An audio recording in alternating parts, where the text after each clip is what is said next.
wire? Working? Yeah, yeah, okay, good.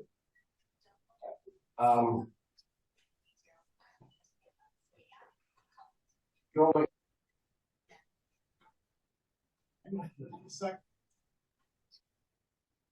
By the way, this is an update. I've done this twice before, once in 2015 and again in 19. This is an update because I've refined the process a little bit and made some new tools, and they will show up on slides coming up here.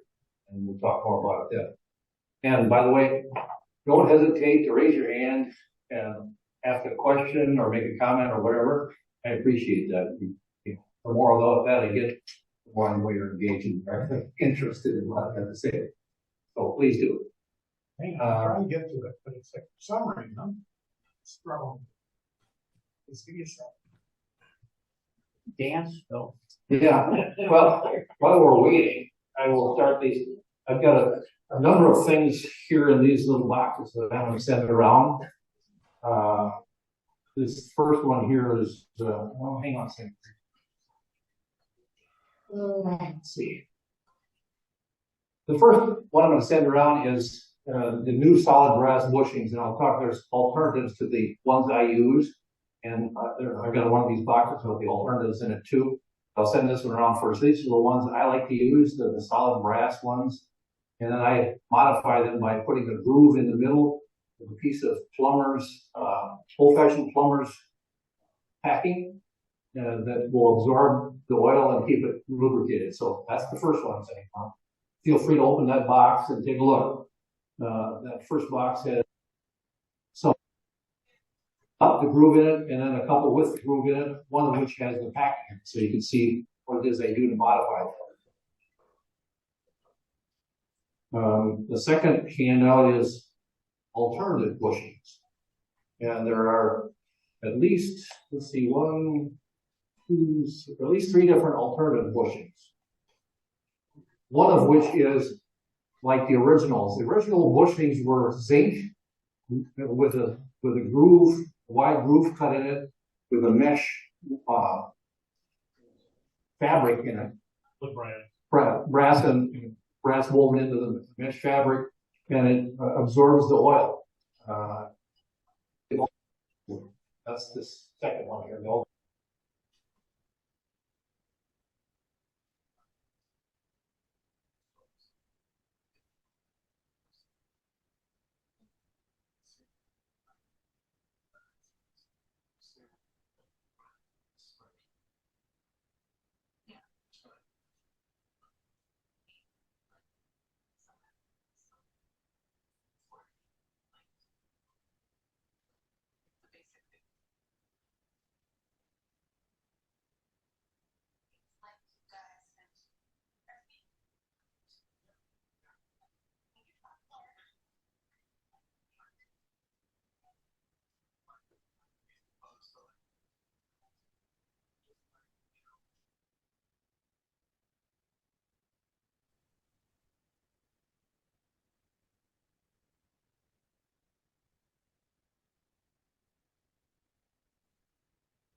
All right, let's see.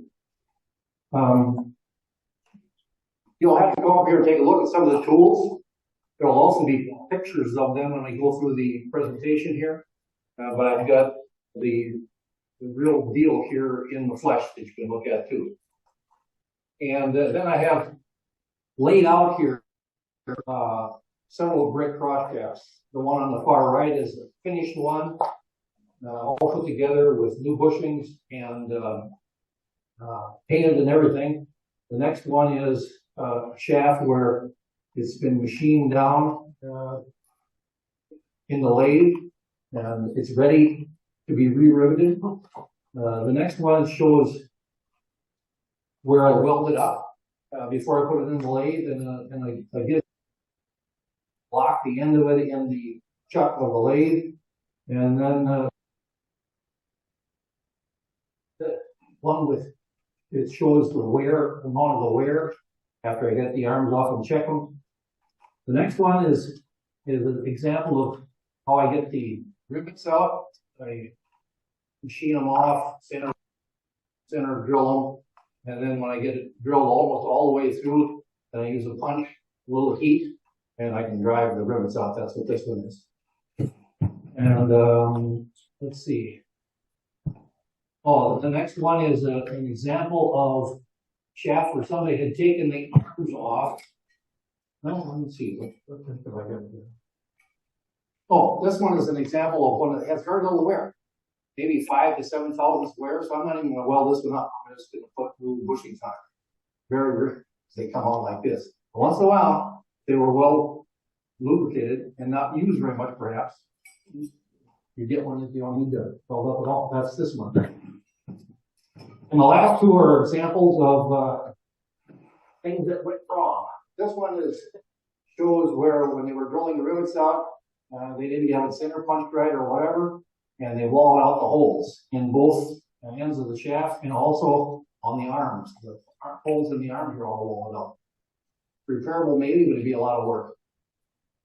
And the third one, I think I might pass around. The rest of them I'm not going to pass around because they're heavy and clumsy. But I'm going to pass this one around because if you take it and put the arm closest to you and then sighten down the journal, you can see this is bent like 3 or 4 inches. So it must have been in an accident where somebody hit the side of the car and bent that rod. So it's bent this way, and it's also bent this way. If you line the journals up, you can see they don't line up for the crack. So that one was in a serious accident. I'll send that one around. The rest of them, you got to walk. You got to walk. Looking at it until you get prepared, or you find I think that was one of those that in a bench someplace. Floppy or something. I can't remember them all. I've done about 2 dozen of these now, so. Yeah, I was thinking that, if I really ran out of good used shafts, I might try to straighten it, but probably don't need to. And it wouldn't be easy to straighten. Okay, let's see, where am I? All right, I'm going to, All right, you ready to go? yeah, go to the next slide.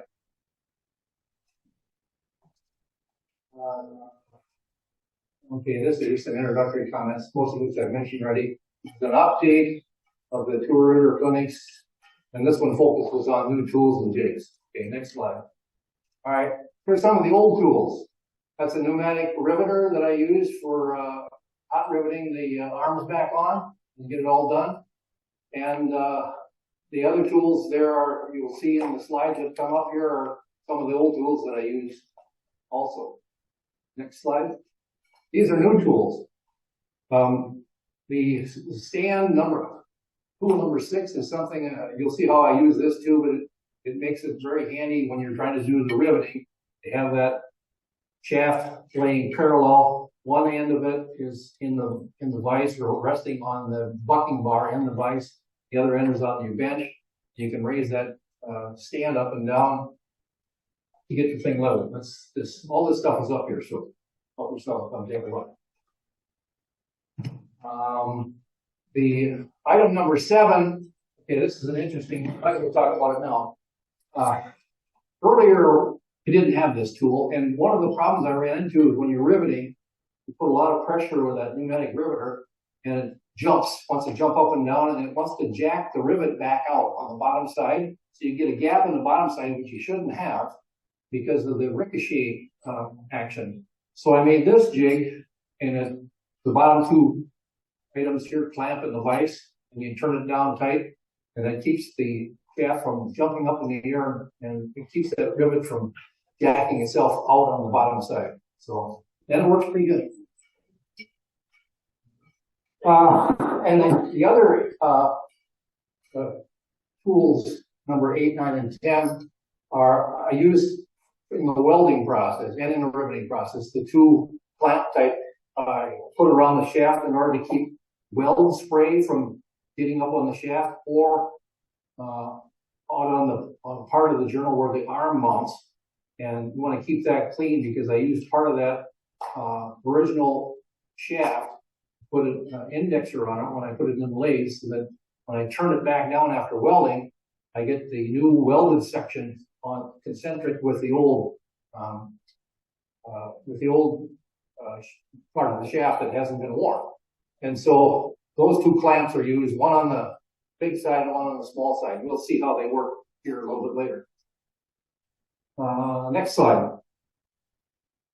Okay, earlier on, because I was just a rookie getting started here, I would mark the shafts. One dot means left side or right side, and it also indicates how the arm is oriented relative to the shaft.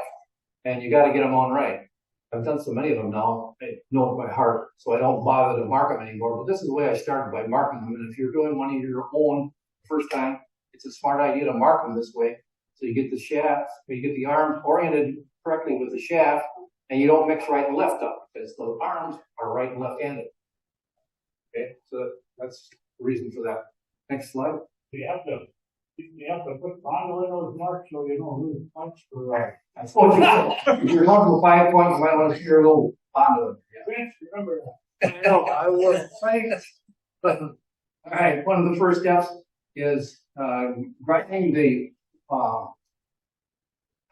peen down end of the rivet off, and I start with a power grinder to get most of it off. Then I use a hand file because I want to get down without grinding or filing into the arm boss itself. I use a hand file, and then I can see exactly where the old rivet is, so I can get a center punch mark in the middle, and that'll be the next slide. Okay, so I center punch it there and get it in as close to the center as possible. That's important. And mount it in, I got a mill drill, regular drill press will work too, mount it in there, get this oriented straight up and down here, and then drill it out. Next slide. All right, here's the center drill. The rivet holes are 5/16 or 0.312. Start by center drill, and then I drill up to what 17/64 or thereabouts. So I leave a little bit of the rivet wall in there, and I don't drill all the way through. I leave 5/16 at the bottom, a little bit of the shaft or the shaft of the rivet plus the head of the rivet, so I get something to put the punching in against. That's this part here.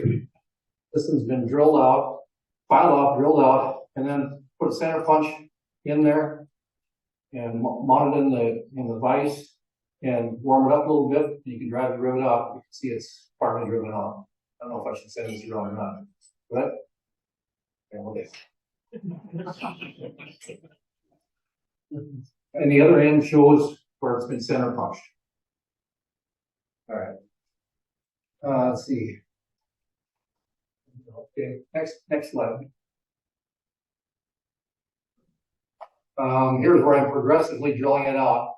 Start with a relatively small drill after it's been center drilled, and then keep going up until I get to 17/64. That's the biggest drill I use. You can go a little bit bigger, but then you're running into the problem of maybe drilling out into the boss of the arm or into the edge of the shaft, which is evidenced by one of these up here where somebody wasn't that careful, messed up that shaft. Have Yes. you had one of these arms refuse to come off?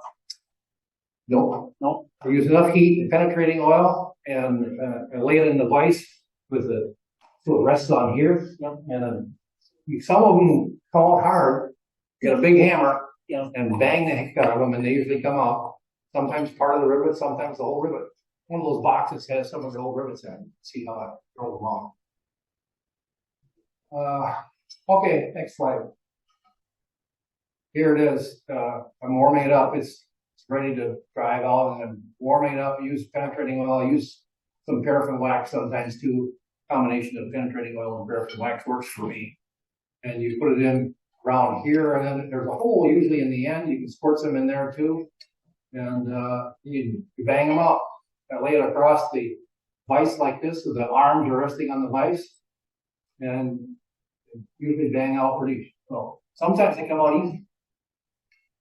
All right, next slide.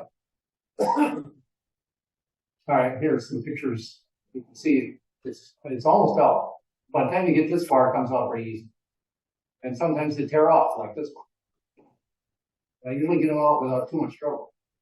Gotta be patient. Okay, next slide.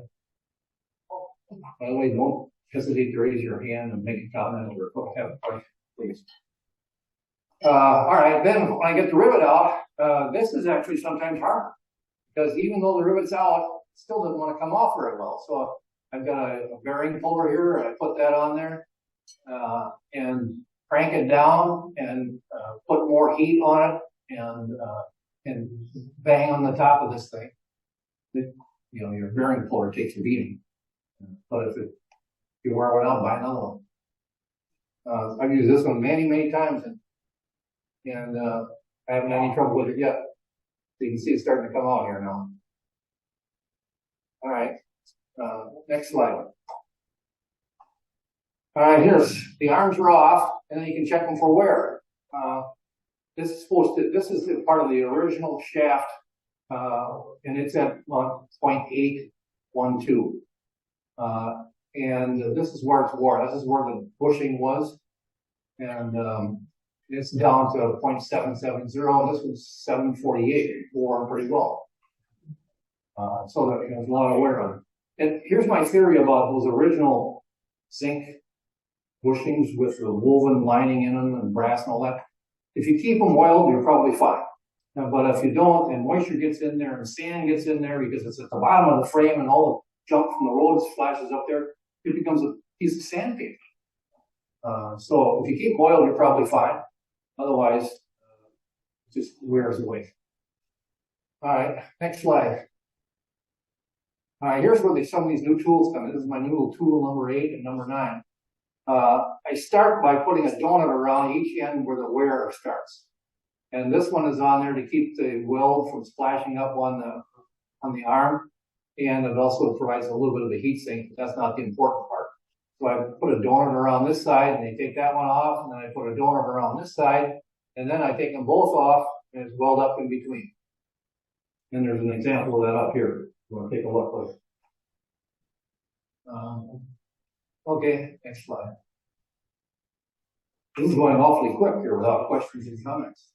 Is it? Yes, Jerry.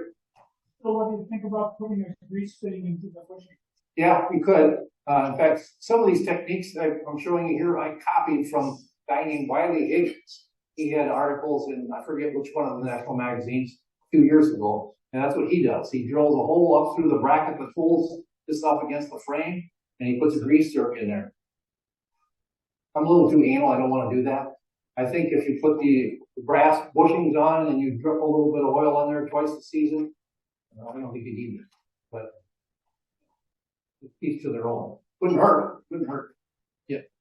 You know, if you think about it, it took me 80 years to wear that out. Yeah. And I never get oil. Yeah. And now we drive them 10 days a year. Yeah. And it'll outlast you. Yeah. Right. No matter what bushing you put in there, you're not going to wear it out. And even your grandkids won't wear it out. Yes.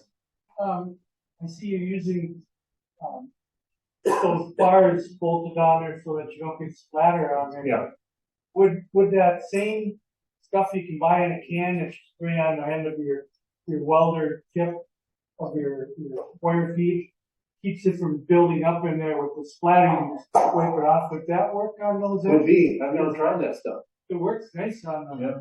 But that's also copper, usually the outer shield. Yeah, probably would work. I like making tools, so that's why I did this. That's most of the fun of all these projects is making tools. I love making tools. Okay, this is what it looks like when you got it all welded up. And the next slide. Let's see. Oh, this is another thing. If you look at some of these, maybe I'll pass this one around. What happens if you don't have shocks or you got poor shocks, and you hit a big bump, the whole frame and body ricochets up. The shock absorbers prevent that from happening. When it ricochets up, the bottom of this yoke hits the universal joint housing. And that's where these dents come from. And some of them are dented up pretty bad, some of them not at all, some of them just a couple dents. So here's an example of where four shocks are really big. Ricochets up, and this bangs up against the universal joint housing.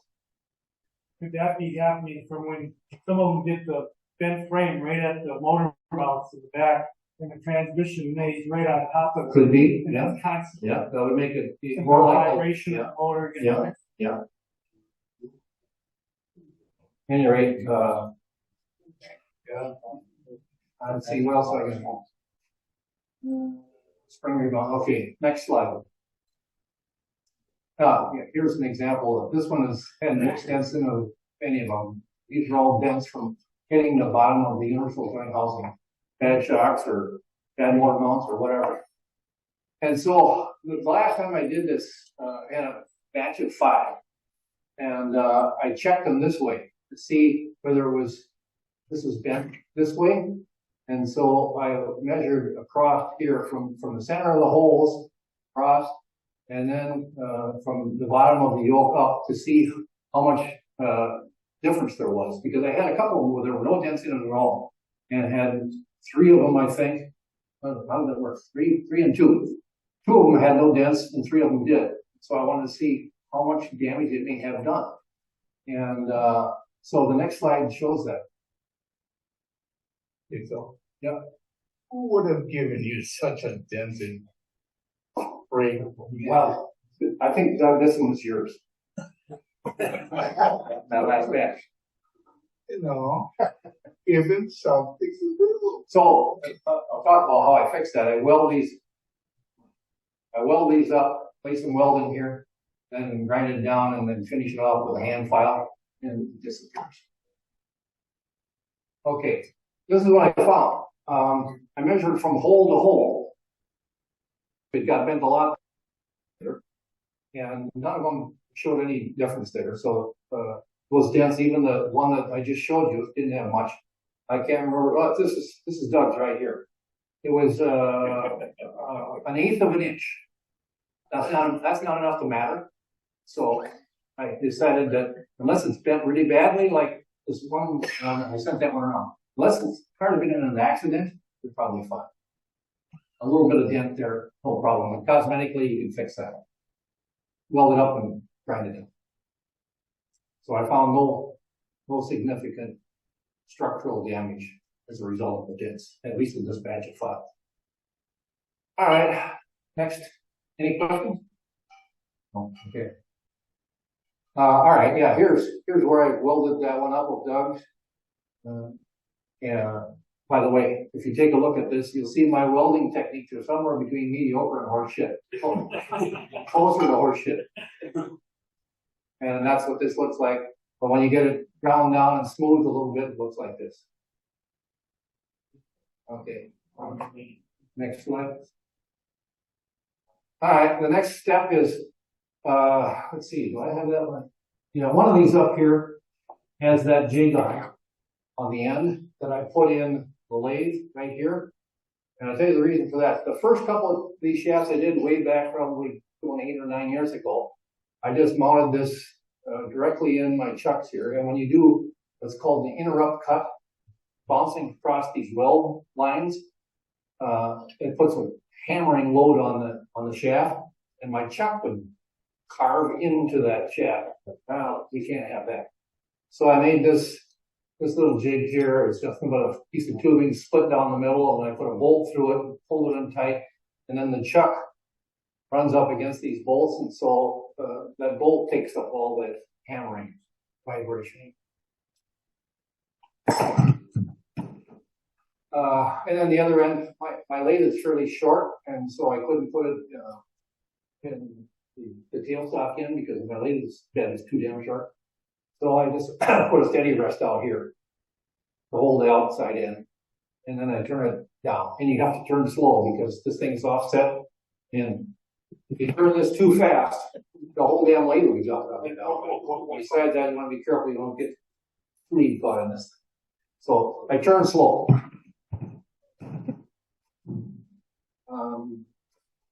Next slide. All right, here's what it looks like when they get all done. It was let's see, what is it, 40,000s under, and welded it up and turned it back down, so it's right at about 810 or so on both sides. And if you're lucky with your welding and your machining, and there's one up here you can take a look at. One's a finished product, like I said, and the other is one where it just came out of the lathe and it's back to original dimensions. Let's see. Yeah, original 13/16 or 8/12 roughly, and I usually turn them to about 810 or so, 811 maybe, depends on how good I am when I do the emery paper at the end and smooth this out, shine it up.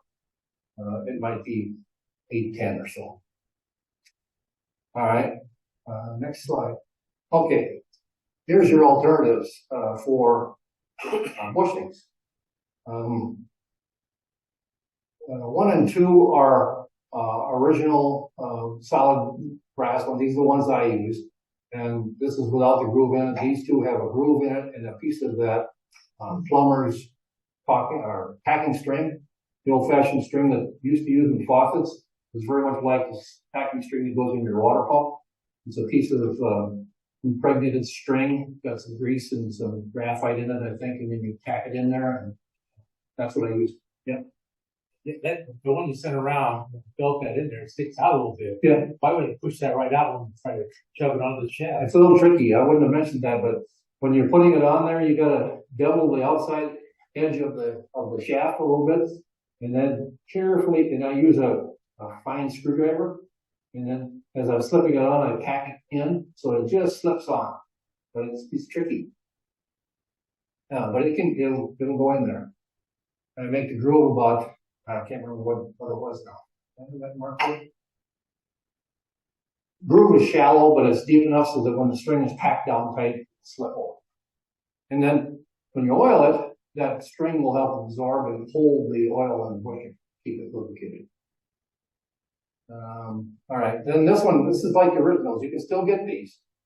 The old zinc ones with the packing in them and the mesh or whatever it is, cloth woven with some brass string in it too. And then here's the one where you don't take the arms off. You just grind the old bushing off and weld it up if you need to, hand file it if you need to, and then put these two halves on. You don't have to take the arms off.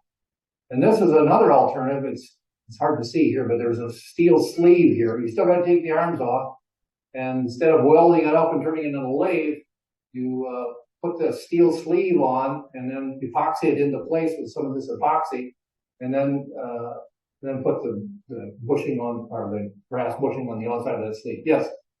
Hey, when you're talking about alternatives, the black plastic ones, have you seen those? I've seen them. Yeah, I don't have a copy of those. Yeah. Bill? Yeah.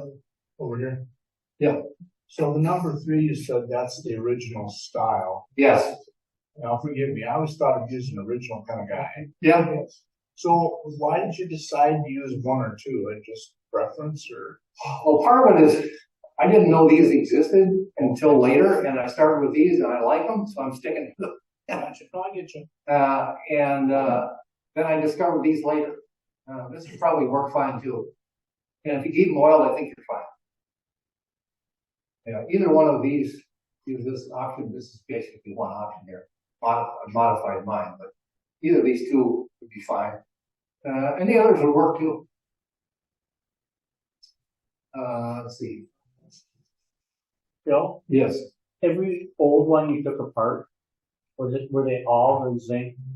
Yep. They all were the exact. Every single one of them the same. That's what they use. They were steel, zinc or steel. Oh, really? Okay. Did the bushing show any appreciable wear? Oh, yes. Some of those bushings were per foot. Yeah, question, Bill. Yes. How do you make the groove in the bushings? Oh, that's what this tool is for. I forgot to talk about this one. Put the bushing in here, and I made this brass shaft.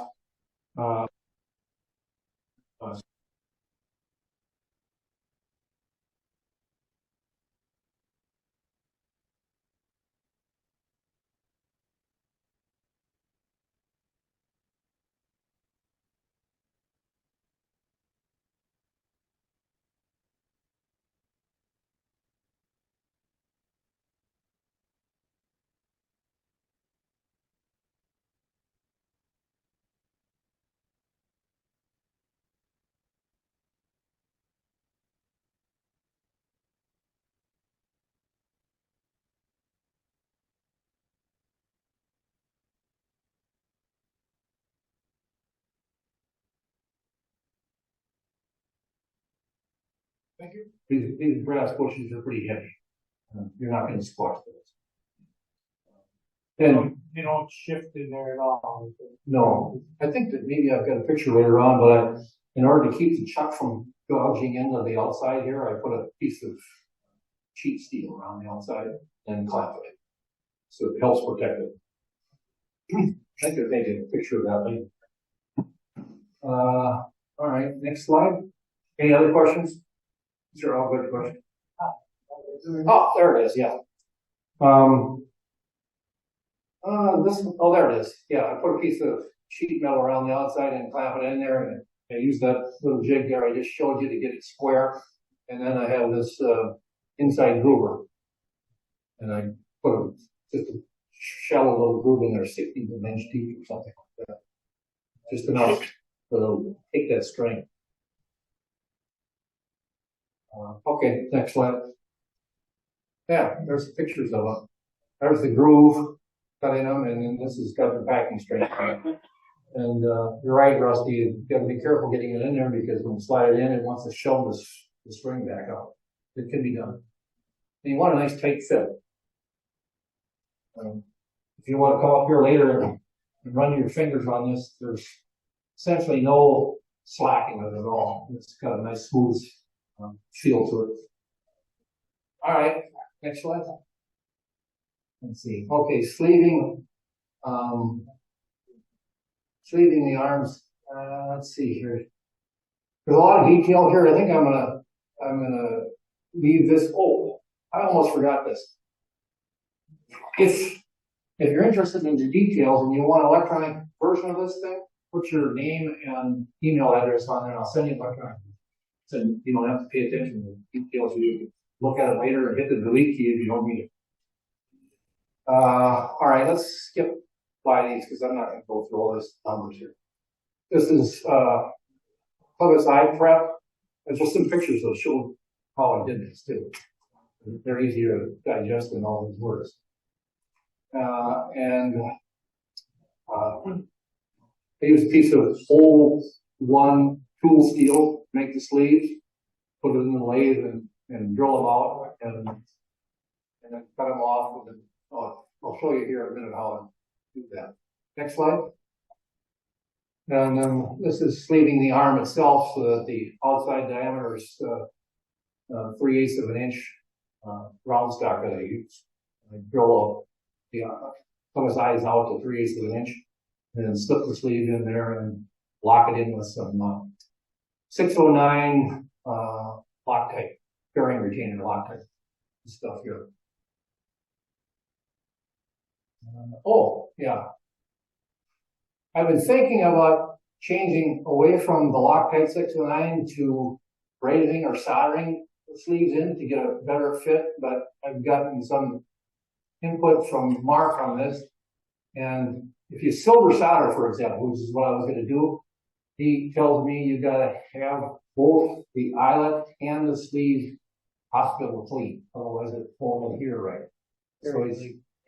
So he's discouraging me a little bit from doing it. I might just stick with the Loctite, but I was considering the idea of raising sleeves in to get a little bit more secure fit. If you're not a fan of using oversized pins, then you drill them out and make them, I think, Yeah. about 30,000 oversized. Yeah. Or something. Yeah, you They can do look it. almost identical Yeah. to the regular pins. The head's a little bit bigger, of Yeah. course. Yeah. Keyed in, or the pin with a little hole in it, for the clevers. That's probably fine too. I do that a lot because it's too much work to go through all this. Well, like I say, I like to futz around with things.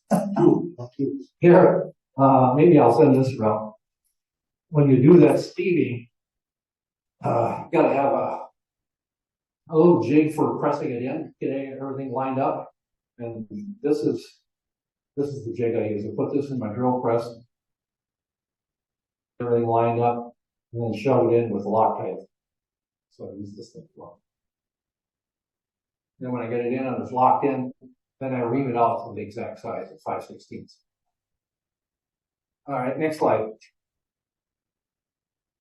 Okay, this is the process. I start with this hole one tool steel, center drill it out until I get to an N size drill is 302.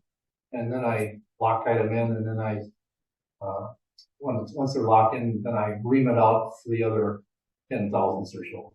To get 5/16. Next slide. There's some of the sleeves. There were some of those in that box I sent around. You slide this whole sleeve in there, Loctite it in, and you get it prepped. And then once it's locked in, then you can cut off the excess. Next slide.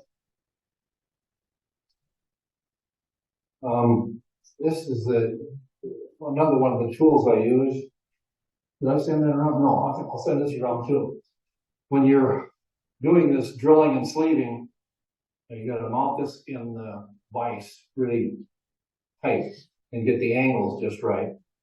And I made this little jig here so that I can squeeze the hell out of it in my vise without squashing that boss. And this one is kind of interesting. And if you look at this, you'll see this arm is bent. So here's another example of, I don't know how the hell that got bent. It takes a lot to bend this with forging. I think I can straighten this one out. And you'll see also it's pinched together here, so I'll have to bend that back off. But you can bend these because it's a forging, and they'll take a lot of abuse before they break. So this is a copy of one of those arms, and that one has been damaged, but it's fixable, I think. Okay, next slide. I didn't have some good pictures of this drilling out and reaming of the eyes for the sleeving process. I didn't have good pictures of it on one of these double eye arms from brake shaft, so it's the same process. This happens to be the arm for the front brake, but it's the same process. That's why I use these pictures.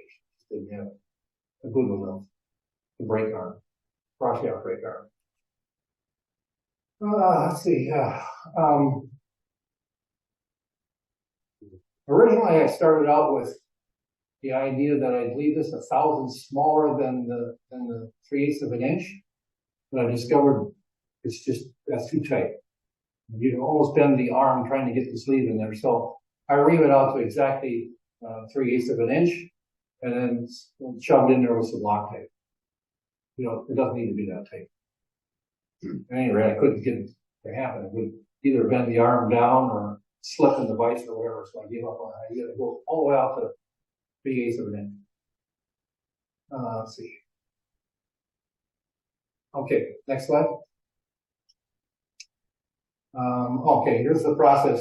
You can see this greenish blue, that's the Loctite. I smear a bunch of that on the inside of the eye and on the outside of the sleeve, and then I use that driver that I've sent around to shove it in there. And then when it's locked in, then I ream it out to, what did I say? Ream it out to 5/16, which is the original size pins. And I've got a vise here that tilts so I can get the angles just right, because those arms, especially the top one that goes to the back, the eyes are canted out a little bit because it's got to go from the outside of the frame over to the wheel, and so the rods run at an angle. That's why those eyes on the top side are canted out a little bit, and that's why you need to be able to tilt this in order to get it perfectly straight up and down. That one actually doesn't look like it's perfectly straight, and even the camera's perfectly straight. So anyway, that's what I've been doing, and I may just stick with it rather than try to brace it.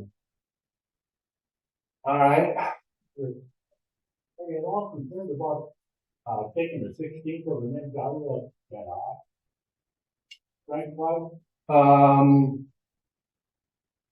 Haven't been. No, and if isn't the hole always worn on one side? Yes.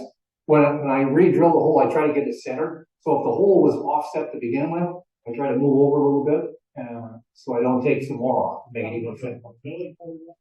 Yeah. Yep. You ever try just welding the holes up? I haven't tried that. That would probably work too. I haven't done And that. what we've done on all our Yeah, that would work too. size pins. Oversized pins works too. Unless it's really wore out, and even the oversized pin wouldn't be picking up. I've seen one like that. Yeah, me too. I haven't seen very many. Oversized pin usually works. So if you're not fussy about it, just use an oversized You're only bit. 30,000 over, things that almost all Yeah, right. So if you're not anal like I am, then oversized bits works of fine. them. Not that even. Yeah. Okay, where am I? Okay, all right, next slide. All right, it's been locked in and I'm just cutting off the excess here. The axle. All right, next slide. All right, now we're at the hot riveting. Here's where I use one of my new tools, the tool number 6. And that makes it easier. Otherwise, you got to have somebody out here trying to hold this thing level. So I thought this is a lot easier. So I just make this thing, and then I got my bucking bar mounted in the vise here, and it's resting against the throat of the vise, so it's good and solid. And I clamp it in tight. And over here is this other tool I was talking about. I had, like I said, trouble with when you hit it with this pneumatic riveter. It wants to jump up, and then I get this gap on the bottom of the rivet that want to work its way up. So I put this clamp on there, and just finger tight, these two. That holds it down tight against the bucking bar, and I don't get that ratcheting effect. And then I use this because I've got my brass bushing on there, and I've got it lubricated. And I've got that string in it, and I didn't want to burn that out because it didn't get this red hot. And so I made this shield, keep as a heat sink to keep the bushing from getting hot. It's this thing here. Just slide it over the end, so when you're warming it up here, this absorbs the heat or reflects it or both. Probably not necessary either, but it seemed like a good idea. All right, next one. Okay, you gotta have help. It takes at least 2 people, 3 is better. One to run the torch, one to run the riveting, and one to hold the thing from jumping around. And this is where Dale and Steve came in handy. Get it getting good and hot, red hot, and then hit it with the rivet gun and pin it down. Hey, Phil, Yes. have you, we learned doing frame riveting that they lowered the air pressure way down on the rivet gun. I did that too. Okay, because if you hit it when they're going wide open line pressure, they're possible, but that helps it, the rivet not push out so bad either. Yeah, right. You know, 'cause I actual rivet guns are fairly slow. They're kind of a more of a Yeah. And I also had trouble where I'd lean on it pretty heavy, and then it would start to bang into the boss of the arm. Oh, yeah. And not distort the block, but it cosmetic look. Yeah. Yeah, nasty mark. So I turn it way down. Let's see where am I? All right, next slide. Oh, okay, here it is. That one really turned out nice. I think I must have saved the best picture here for this. That's just exactly what it should look like. Get all done. And here I am leaning on the damn thing pretty good. All right, next slide. Oh, that's the end. Good.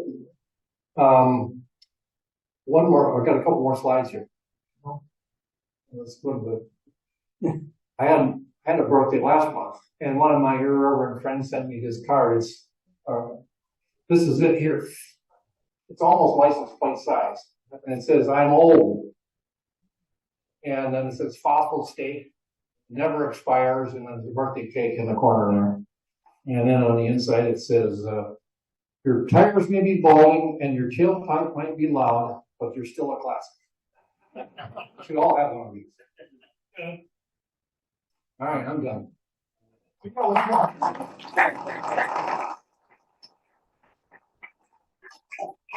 hard to read. That's what it says.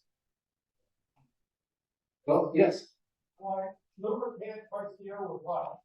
Oh, I would use some heavy oil, like 40 weight or something like that. It's got to be light enough so it sinks in there, but not so light that it all runs out of it.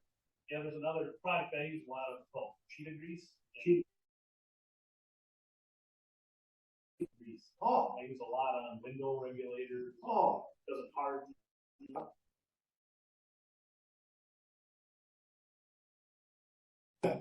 That came from Crest, but there's other companies that make a liquid paint.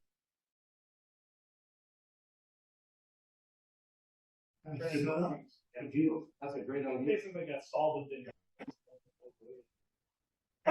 Yeah, and I think all you need to do is just drip some of that on each side of this and then. Yep.